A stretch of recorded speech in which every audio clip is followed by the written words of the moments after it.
When I was growing up, I saw my mother and father playing what I think most would say are the traditional roles.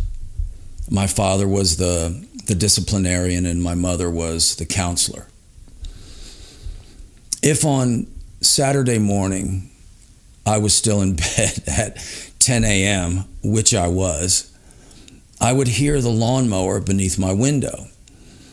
Now we had a quarter-acre lot, and if you divided it up, front yard, backyard, and the two sides, my window overlooked the smallest of the four quadrants, and the one that you would usually do last. But my father would do that first on Saturday at 10 because that was my job.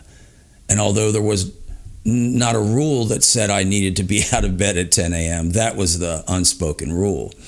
And he was doing my chore to let me know that.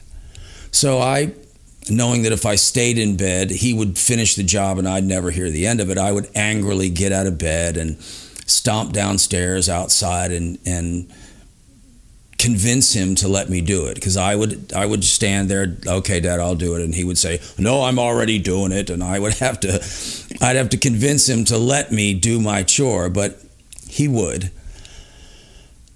Now, I liked mowing the grass. I mean, who doesn't like mowing the grass? You're out in the spring or summer and it's the smell of fresh cut grass. And when you finish, you've got this beautiful green landscape. And we kept our lawn green. We had the seed and, we were tight in that regard. So I enjoyed it and felt proud when I was done. I would do it without any qualms on Saturday, just not at 10 a.m.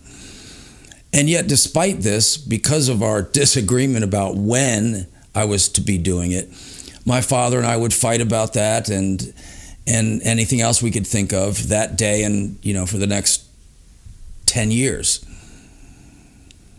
While my father's chore domain was outside the house, my mother's was in. And when I came inside after that, I knew she would have something for me. She always did. And because I could get away with more whining and complaining with my mom than with my dad, I was at the ready when I came inside and she asked me to do something. And she would usually ask me to vacuum the stairs first. The stairs leading upstairs from the second floor to the third.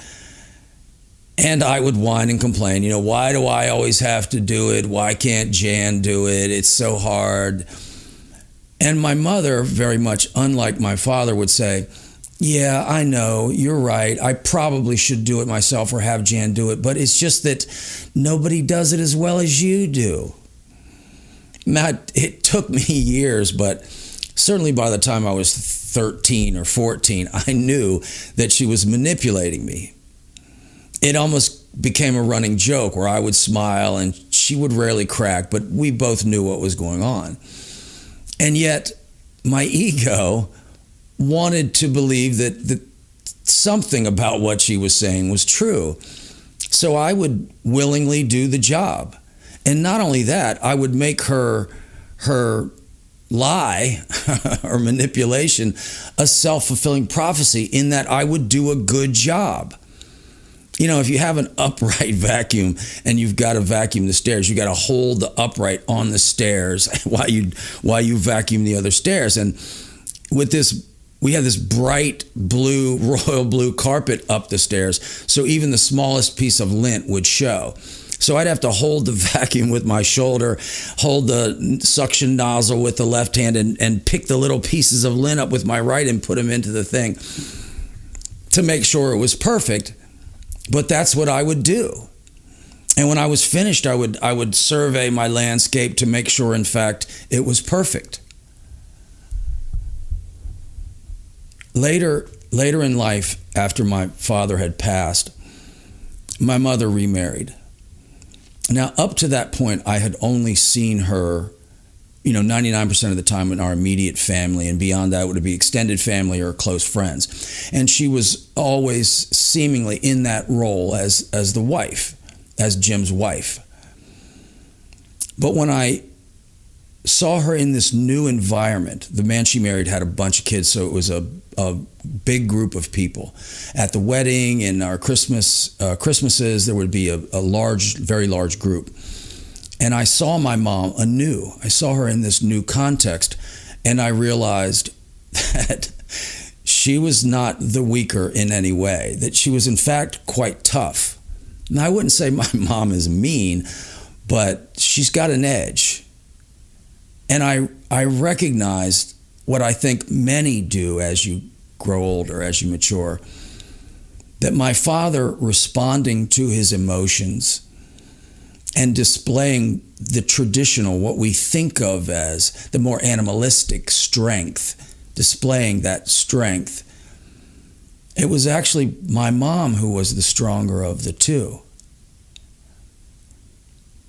My father is a sweet, warm-hearted guy, and that's why he was so affected by my behavior.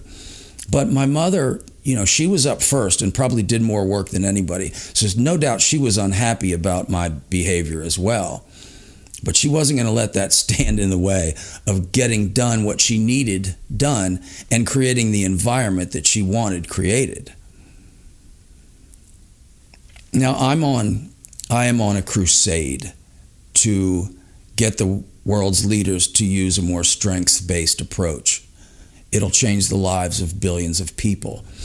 And because of this, I tend to be a bit redundant, and I try to convince. And I'm going to resist that this time. And instead ask you, because this is not only an at-home thing, an at-work thing, it's a societal thing. We see these overt, more macho, traditional masculine displays, and we call that strength.